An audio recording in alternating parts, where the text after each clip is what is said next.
Hello, I am Kaustubha Krishna and my group mate is Venkatesh Janna, and we have done simulation experiment number 12 for this assignment. This experiment mainly deals with the study of the effect of peak cell rate and cell delay variation tolerance on the performance of ATM networks. Before going to the experiment, I would like to talk in brief about ATM networks. What is an ATM network? ATM stands for Asynchronous Transfer Mode. It belongs to the category of legacy networks. Legacy network typically refers to a network that is not based on the TCP/IP protocol. The asynchronous term in the ATM means the devices do not send and receive information at fixed speeds or using a timer. So it is offering benefits of multiplexing and switching. So it is a method for multiplexing and switching that supports a broad range of services. ATM works in layer 2 of OSI reference model, which is the data link layer. Now I would like to talk in brief about the advantages of ATM networks, like or why one should prefer or opt for ATM networks for transmission and reception of data. So the main advantage is that the ATM combines several advantages of packet switching and TDM circuit switching. TDM stands for time division multiplexing. So what are all the disadvantages that are present in packet switching and circuit switching are neglected in ATM. So it only considers the advantages of packet switching and circuit switching. And the two main benefits of ATM are its high transmission speeds and its flexible bandwidth on demand capability.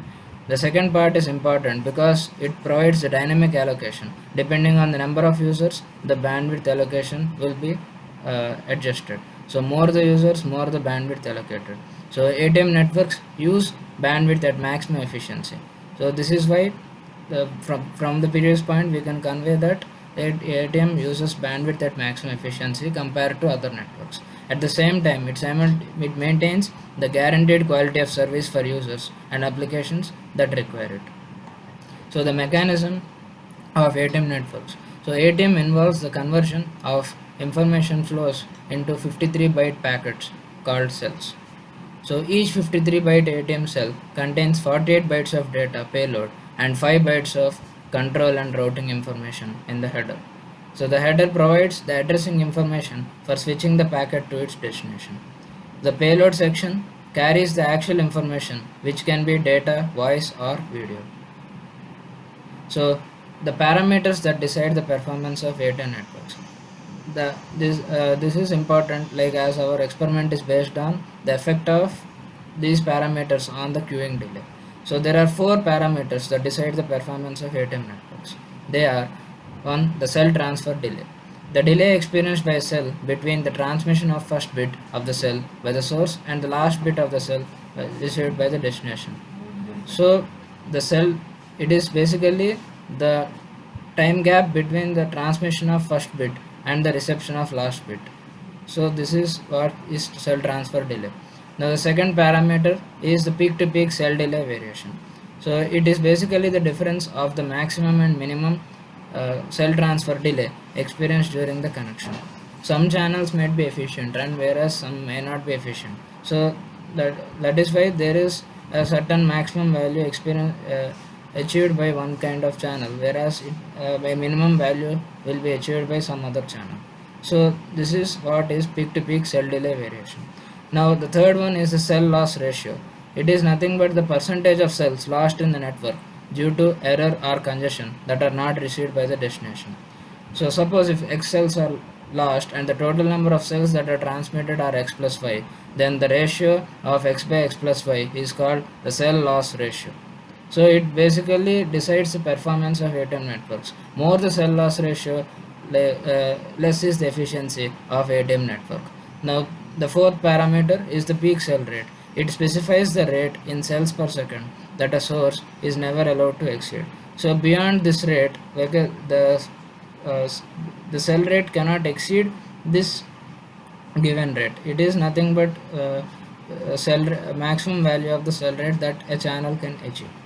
So the last parameter on which experiment is based on is the queuing delay. Queuing delay is the time between the completion of signaling by a call originator and the arrival of ringing signal at the call receiver. So queues may be caused by delays at the originating switch, switches, or the call receiver servicing switches. After having a brief overview of the ATM networks, now we are going to deal with the actual experiment part of this. The software used for this experiment is NetSim Academic. Double click on the link provided here. Now you are going to shown with a window like with the given address. So type the given address 172.16.58.93 and the port number as 5053. Click on OK. So this is the opening window that appears when the software gets loaded. Now click on simulation on the top left corner. Select new legacy networks and click on ATM. So this is the environment that is shown for the given ATM network. Now based on our experiment network, we are just going to drag and drop each of the equipment that is needed. CPE stands for customer premises equipment. And here, since we are dealing with ATM networks, we are going to add ATM switches. So this is the link that joins CPE with the switches. Now we are going to configure the properties of CPE, switches and the links connecting these two equipments. So right click on the given equipment, click on properties. The destination is CPE2 and here we adjust the value of as 1000. The peak cell rate, cell delay, variation tolerance are varied and the output that we examine is the queuing delay. So we just vary these two values of CPE1 for we take 5 different values as 1000, 2000, 3000, 4000 and 5000 and understand the variation of queuing delay due to these parameters. Click on accept. Okay, the traffic type that we need to choose is data. Here we need to change the distribution to exponential in both the cases. Click on OK, click on accept. So the properties of CPE1 are configured. Right click on CPE2 properties and here again the destination is CPE1 and this value we shouldn't change because it's the ultimate destination. So click on data here, change the distribution to exponential and click on OK. Click select accept. So the properties of CPEs are configured. Now right click on one switch, click on properties, click on accept. Similarly do this for the second switch. Now we need to configure the links that are connecting these three equipment. So right click on link 1 properties, select no error. So this is most important point. The physical medium is E0 and click on OK. Right click on this, select no error, click on OK. Select right click on this, select no error, click on OK. So the properties of links, switches and CPE are configured. Now afterwards we click on run simulation to run this simulation. The simulation time can be adjusted accordingly, but here we choose 10 seconds. Click on OK.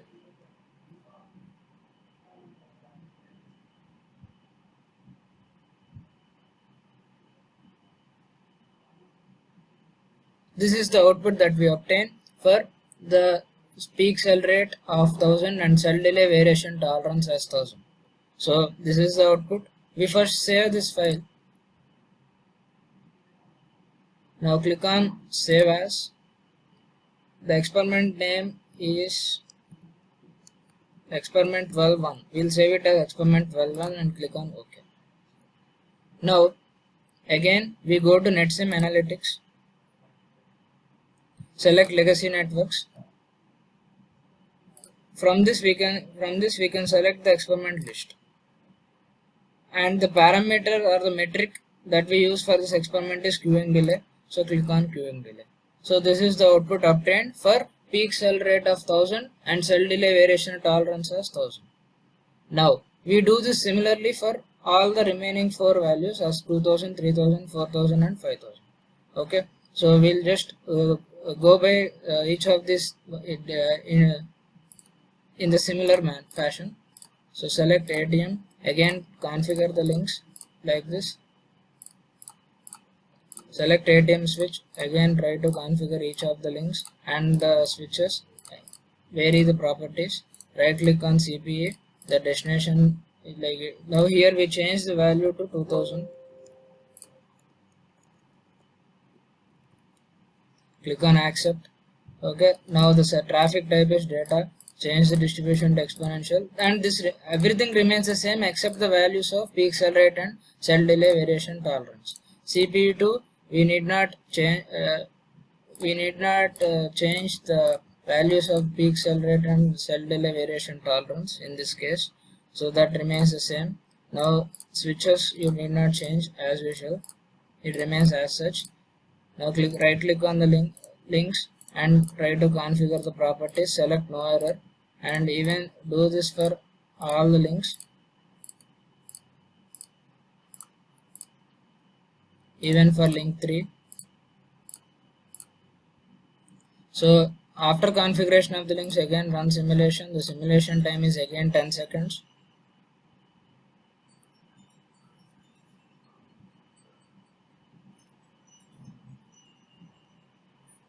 So this is the output that we obtained for peak cell rate of 2000 and cell delay variation tolerance as 2000. Now we again save this file and enter the name as expt122. Click on OK. This is saved, and we go to NetSim Analytics and we select the legacy networks.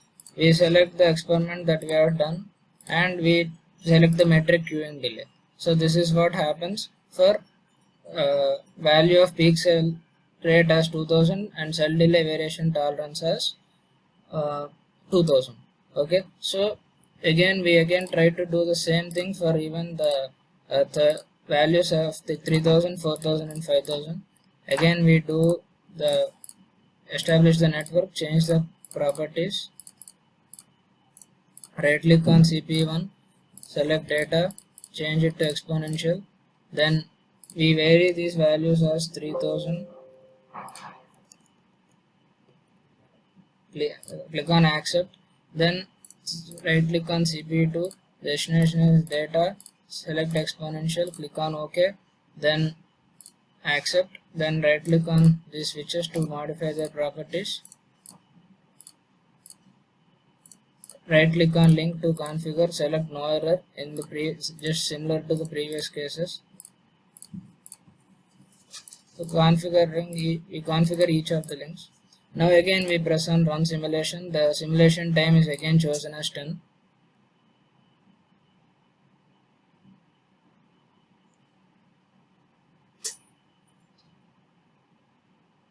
So this is the output that we obtain for value of peak cell rate as 3000 and cell delay variation tolerance as 3000.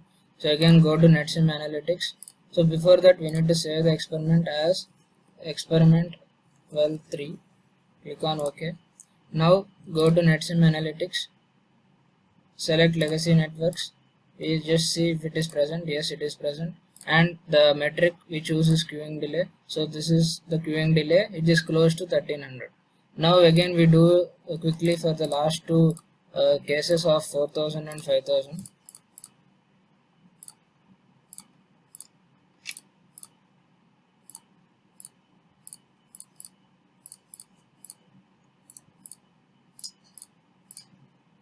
Again change it to exponential. The value here should be changed to 4000 in this case. Only the values of peak cell rate and cell delay variation tolerance get modified. The rest of the values remain the same.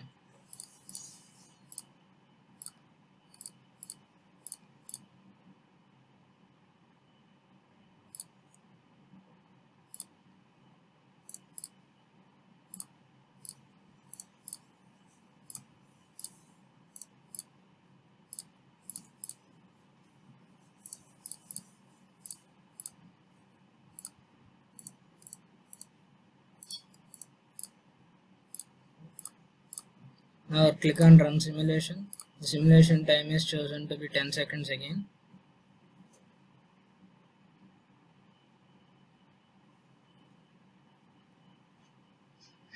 So this is the output that we obtain for value of peak cell rate as 4000 and cell delay variation tolerance as 4000. So save this experiment as experiment 12-4. So this is the it's an indication that the experiment is saved. Then we go to NetSim Analytics again, go to legacy networks, then see if it is present. Yes, it is present, and the metric that we choose is the queuing delay. So the queuing delay is approximately coming close to 1400. So after doing the experiment for peak cell rate as 4000 and cell delay variation tolerance of 4000, now we are going to deal with the values of peak cell rate as 5000 and cell delay variation tolerance as 5000. Okay, so again we configure these links, vary the properties of the CPE. Now we change the value of peak cell rate as 5000 and cell delay variation tolerance as 5000. The traffic type is data and we change this distribution to exponential. Click on accept. We again similarly vary the properties as such in this. So these values you don't change for each of the runs. Now right click on switch, click on accept, then right click on the switch to modify the properties, then right click on each of the links to change this value to no error. Click on the second link, click on no error, okay, then change this to no error, click on ok. So all the properties, all the links are configured. Now we press run simulation for the value of peak cell rate as 5000 and cell delay variation tolerance as 5000.